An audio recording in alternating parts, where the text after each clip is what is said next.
Organizations including the Council on American-Islamic Relations have denounced the Islamic State militants.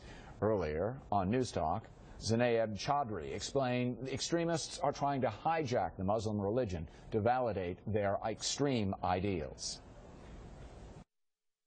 The fact that they call themselves the Islamic State when, in fact, not only are they un-Islamic, but they're also anti-Islamic, it's really disturbing.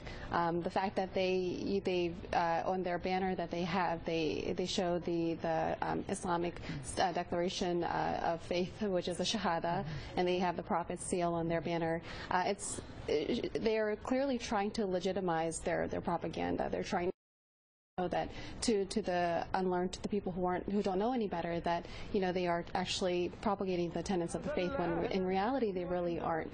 There's no justification in Islam for the targeting of innocent civilians.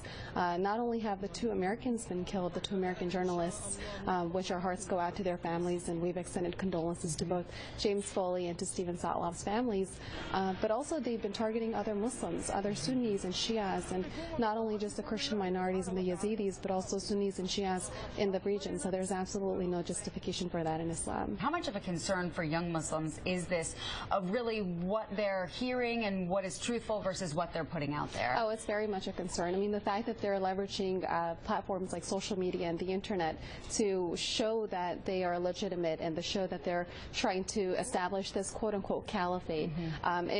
There's a lot of frustration, especially in the Western world, amongst Muslim youth because of the what's been going on in Syria, the 3-year civil war, that there really hasn't been any kind of adequate response from the global community in terms of helping to address that crisis in Syria.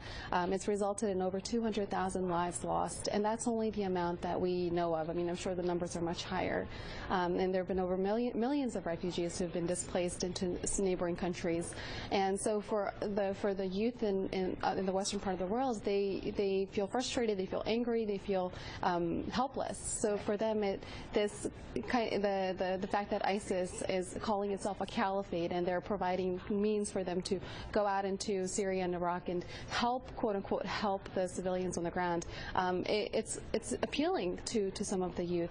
And in fact, with the reality, what we're hearing back, reports we're hearing back, are of youth who have traveled to the area to join ISIS to, quote unquote, become freedom fighters. They're realizing that the reality on the ground is actually much different than what they thought it was. Right. And so some of them want to come back home, and unfortunately it's difficult for them to come back home. And they're not only are they afraid of the ramifications of what will happen, but also the leaders, al-Baghdadi and his cronies, they're not going to allow them to just leave.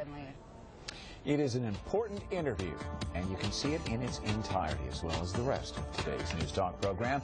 Coming up in about 20 minutes right here on News Channel 8. You can watch it online anytime if you go to news8newstalk.com.